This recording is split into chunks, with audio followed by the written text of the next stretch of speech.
আসসালামু আলাইকুম এভরিওয়ান। আজকের সকালটা অনেক সুন্দর। এখন আমি এসেছি আমাদের সবজির বাগানে ধইনা পাতা তুলতে, কারণ আমার আম্মু আজকে রান্না করবে অনেক মজাদার খাবার। তো এখন বসিয়েছে গরুর মাংস।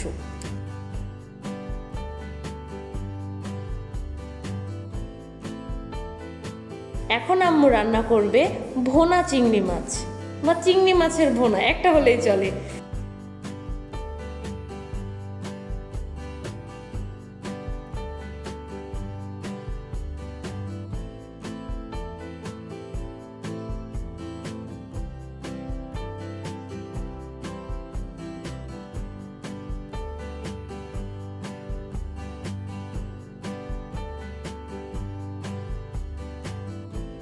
হয়ে গেল আমাদের চিংড়ি ভোনা।